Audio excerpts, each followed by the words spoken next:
नमस्कार बंधुगण। आज आउ गोटे बढ़िया विषय उपर टिके उड़िया अस्मिता को मन पकईबा। सेमती कहबिनी ओडिशा नुहे जगतर विश्वास प्रभु जगन्नाथंकर आज होउची स्नान पूर्णिमा।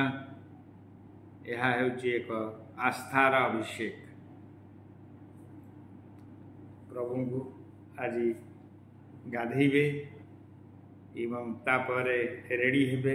यह रथयात्रा पाई आरंभर प्रस्तुति बोली कहले भी अत्युक्ति हेबनी। नमस्कार। आज आम कथा हवा जाऊे यही श्री जगन्नाथ स्नान पूर्णिमा विषय रे।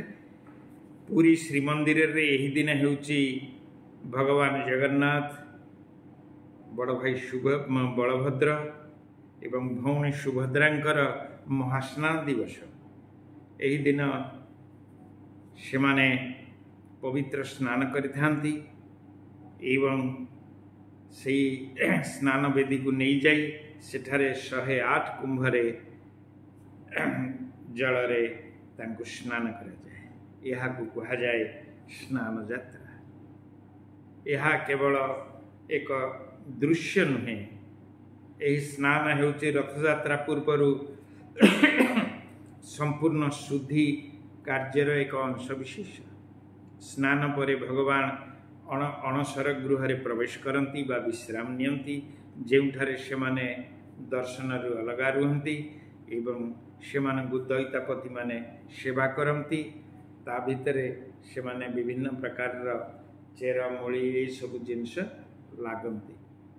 ताहा परवर्ती काल रे आमे केतेबेले आलोचना करिबा। एही अतुत माने प्रति वर्ष चली आसुबार यही पुरातन पारंपरिक जिनिस को आमे धर्मीय भावना रे मिशेई अंतर्निहित कोण रे जय जगन्नाथ तांकर ये विराट शोभा यात्रा बा ये जो शोभा यात्रा पाई जो आगु गाधे पाधे रेडी हबार जो जिनस सेमती आज तांकर स्नान दिवस रे तांको स्मरण करी तांको प्रणिपात करिबा एवं सेमानकटु आशीर्वाद नबा। यह ही होची आज दिनर मुख्य कथा। यही स्नान कर्म पछरे अछि एक गभीर अर्थ। शुद्धि हवा, मन को शांत करिबा एवं नैतिक पुनर्जन्म हवा। भक्त माने विश्वास करती जे यही दिन भगवानंकर दर्शन कले समस्त पाप नष्ट हुए।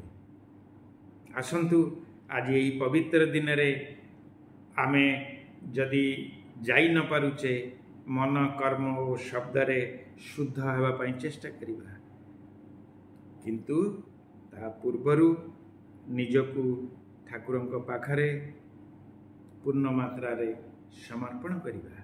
ज्येष्ठ पूर्णिमा दिन देह और मन पई पवित्र स्नान एवं यह एक शुभ मुहूर्त।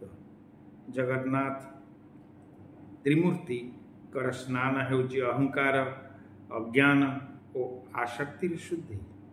स्नान पूर्णिमा हेउची रथयात्रार प्रारंभ संकेत। पुरी रे घटुवा आज ही विश्व विदित ये जो स्नान यात्रा यह भक्त मानक हृदय रे पूर्ण मात्रा रे विराजमान करी रही था।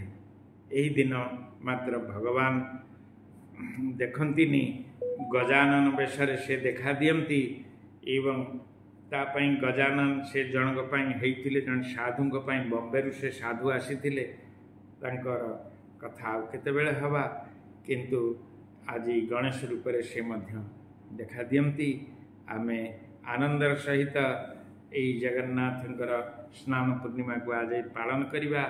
घरे घरे प्रभु को ना नबा एवं समस्त को प्रभु विषय रे आउ टिके मन पकई दबा। यह ही होची आज दिनर महत्कर्म। रहुची जय जगन्नाथ।